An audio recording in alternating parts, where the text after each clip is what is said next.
Bismillahirrahmanirrahim. Assalamualaikum warahmatullahi wabarakatuh. Kepada murid tahun 4, Alhamdulillah kita jumpa lagi. Hari ini masih lagi dalam suasana PDPR. Okey, baik murid. Hari ini insya-Allah kita akan belajar satu topik baru. Okey, iaitu berkenaan dengan puasa.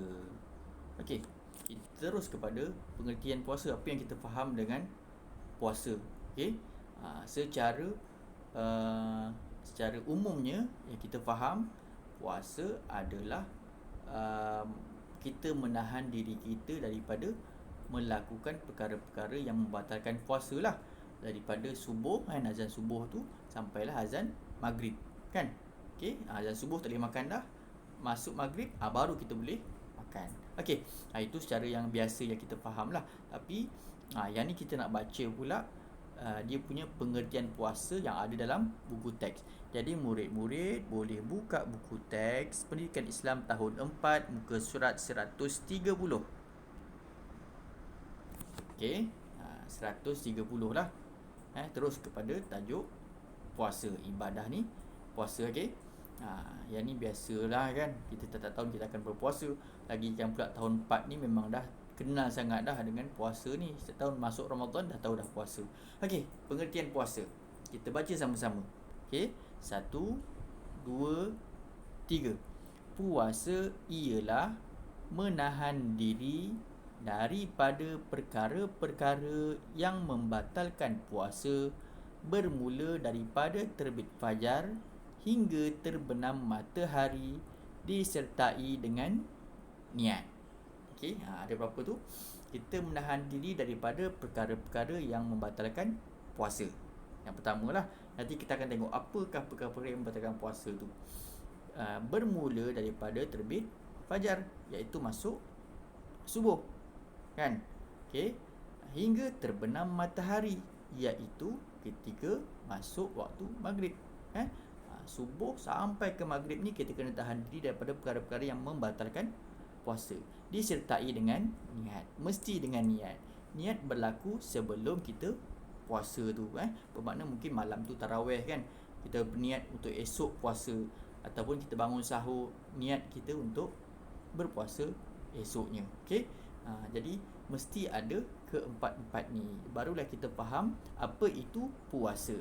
Okey, kita baca sekali lagi. Menahan diri daripada perkara-perkara yang membatalkan puasa, bermula daripada terbit fajar hingga terbenam matahari, disertai dengan niat. Okey, ada 4 ni lah kita kena ingat. Okey, dalil puasa apa dia? Kita baca sama-sama. Ya ayyuhallazina amanu kutiba alaikumusyamu kama kutiba alal ladzina min qablikum la'allakum tattaqun. Maksudnya, wahai orang-orang yang beriman, kamu diwajibkan berpuasa sebagaimana diwajibkan atas orang-orang yang dahulu dari kamu, supaya kamu bertakwa. Jadi dalam ni Allah kata apa? Allah wajibkan kepada orang-orang yang beriman kita lah Okey, kalau kita ni kita kata kita beriman, kita wajib berpuasa. Okey, seperti sebagaimana orang dulu pun berpuasa juga. Sebelum daripada Nabi Muhammad pun mereka ini berpuasa dengan cara mereka sendirilah. Okey, datang Nabi Muhammad SAW, turun wahyu ni, jadi kita pun berpuasa dengan syariat Nabi Muhammad SAW lah, iaitu kita tak boleh makan, tak boleh minum, apa-apa perkara yang membatalkan puasa, kena tahan diri daripada fajar, daripada subuh sampailah ke maghrib, terbenam matahari. Okey, yang ni kita kena ingat, bermakna Allah yang suruh kita berpuasa, wajib kepada kita berpuasa kerana Allah yang suruh. Ada dalam Al-Quran surah Baqarah. Okey, baik, apakah hukum berpuasa? Berdasarkan dalil di atas, diwajibkan bagi semua umat Islam yang mampu menunaikan puasa pada bulan Ramadan. Kita diwajibkan kan, Allah dah kata diwajibkan, jadi hukum berpuasa adalah wajib. Okey, rukun puasa. Rukun puasa, rukun tu apa? Rukun tu adalah perkara-perkara yang mesti kita kena buat untuk menjadikan puasa kita itu sah, diterima. Okey, yang pertama mesti ada niat. Kalau tak ada niat, tak sahlah puasa kita walaupun kita dah tak makan tak minum seharian kan. Tak makan tak minum seharian, tak makan tak minum perkara bertepatan puasa pun kita tak buat. Tapi disebabkan kita tak niat kita nak berpuasa, tak dikiralah itu sebagai puasa. Okey, apa niat dia? Okey, yang ni biasalah, nawaitu shauma ghadin an ada'i fardhi syahri ramadhana hadhihi sanati lillahi ta'ala. Susah nak hafal bahasa Arab, kita bacalah bahasa Melayu. Sahaja aku berpuasa esok hari untuk menunaikan fardu Ramadan tahun ini kerana Allah Ta'ala. Yang pertama, mesti niat. Tak niat, tak dikira puasa. Yang kedua, tidak melakukan perkara yang membatalkan puasa. Kena ada dua ni kan. Kalau kita niat je aku nak puasa, esoknya kita lakukan perkara-perkara yang membatalkan puasa, ataupun terjadi kepada kita perkara-perkara yang membatalkan puasa, jadi tak dikira lah hari itu sebagai puasa. Okey, ini rukun lah. Seterusnya kita nak laju je ni. Okey, syarat wajib puasa. Ada 4 syarat wajib. Bermakna ada je keempat-empat ni dalam diri kita, kita wajiblah berpuasa. Okey. Okey, pertama, apa dia? Islam. Tidak wajib bagi orang kafir. Orang kafir tak wajib puasa, kan? Kita sebagai orang Islam wajib berpuasa. Yang kedua, baligh. Kanak-kanak tidak diwajibkan puasa, tetapi digalakkan untuk berlatih berpuasa, kan? Adik-adik dah tahun 1, tahun 2 tak wajib puasa, mungkin dia tak balik lagi, tetapi boleh, tak ada masalah dia nak berpuasa untuk berlatih diri dia berpuasa. Okey, dah balik belum? Dah balik. Satu, Islam, kita dah Islam dah. Yang kedua, balik. Okey, dah ada syarat yang kedua, balik. Yang ketiga, berakal. Orang gila tidak diwajibkan berpuasa. Bermakna kalau dia tak puasa, tidaklah datangkan dosa kepada dia. Kerana apa?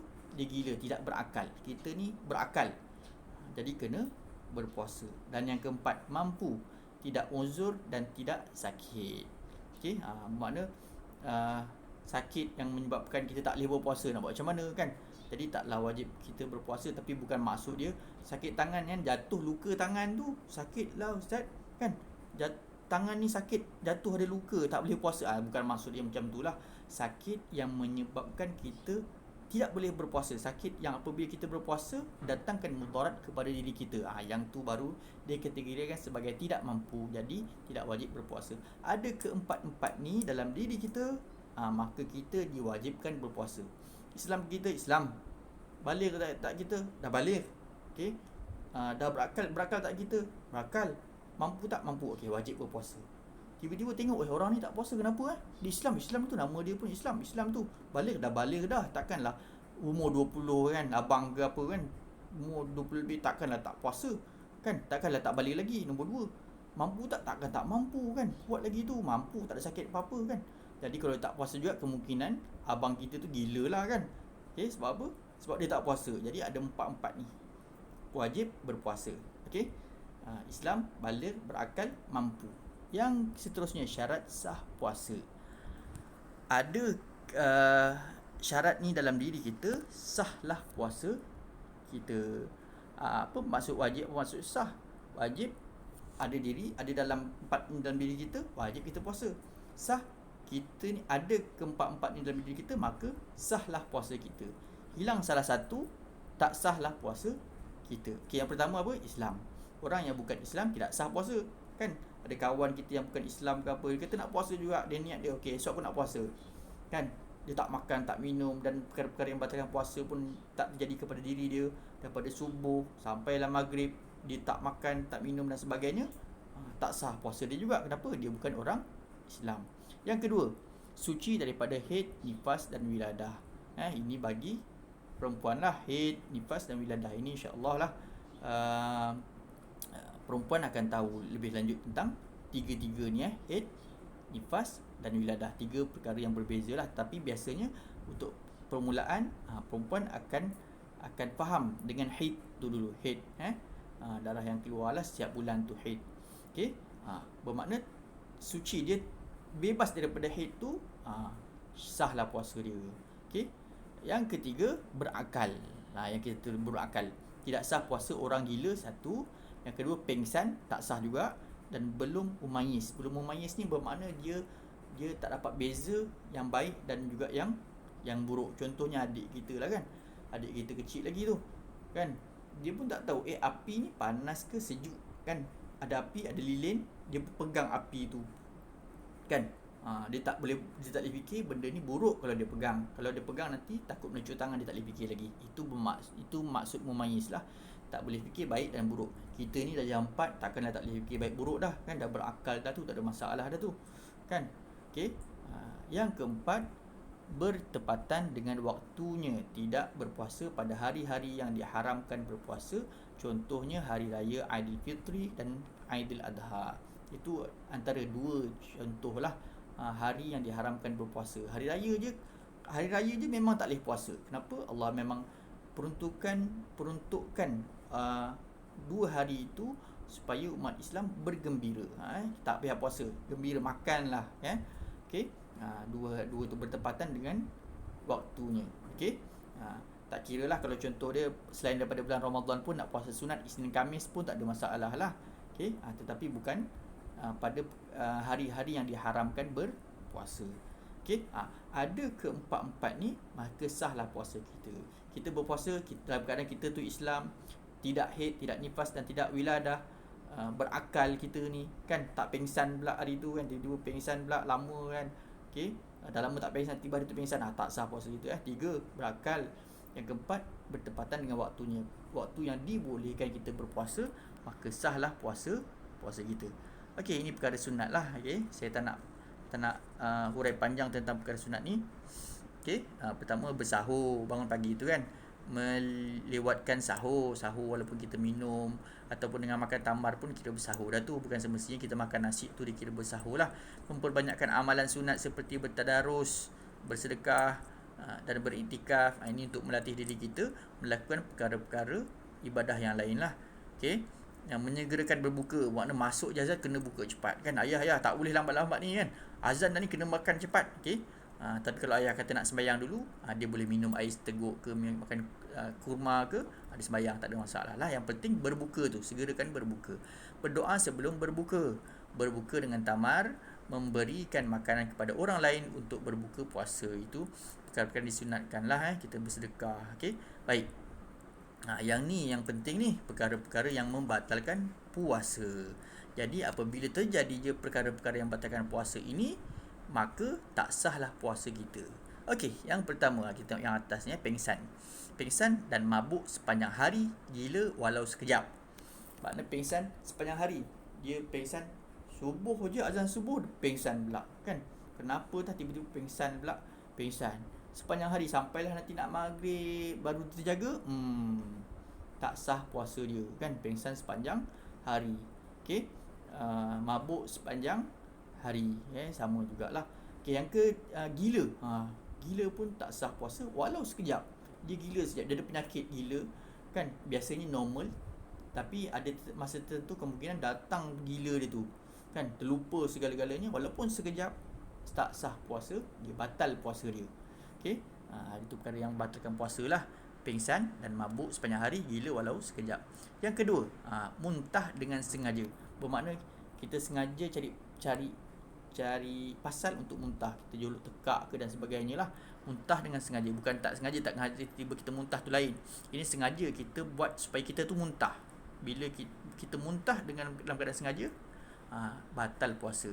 Yang ketiga, mengeluarkan air mani dengan sengaja. Okey. Ini batal juga puasa. Memasukkan sesuatu melalui rongga terbuka, sama ada makan, minum dan sebagainya. Okey, rongga terbuka, contohlah saya bagi yang senang kan. Okey, mulut kan. Rongga terbuka yang dalam ni. Okey, kita masukkan apa-apalah ke dalam badan sampai tekak, batal puasa. Hidung pun sama juga, masuk sampai dalam, ada mungkin tube ke apa kan. Okey, masukkan air ke kan, kita lupa tak apa, tapi kalau sengaja pula ambil air kan, biasa kita ambil uduk, masukkan air dalam hidung. Kita buat hari tu, sengaja buat macam tu, masuk air dalam hidung, dalam rongga, batal. Telinga pun antara rongga terbuka lah. Mulut, hidung, mata, telinga rongga terbuka. Okey. Kemaluan kita, dua kemaluan itu pun merupakan rongga terbuka. Memasukkan sesuatu melalui rongga terbuka, sama ada makan, minum dan sebagainya dan lain-lain lah. Okey. Berjimat pada siang hari, yang ni yang dah kahwin lah. Okey. Murtad. Murtad tu apa? Murtad orang keluar daripada Islam. Okey, dia cakap dia tu murtad saja, terkeluar daripada Islam. Apa-apa perkara yang menyebabkan dia tu murtad, terus batal puasa dia pada hari itu. Okey, dan yang terakhir, haid, nifas dan wiladah. Ini kita sebut tadi kan. Okey, haid itulah yang mula-mula ni mungkin tahun 4 ni mungkin ada yang dah haid ataupun belum, tapi untuk permulaan dia akan kenal haid tu dulu apa. Okey, jadi ini adalah perkara-perkara yang membatalkan puasa. Ada 1, 2, 3, 4, 5, 6, 7. Okey, nanti kita akan saya haraplah murid boleh ingat ke 7 ni.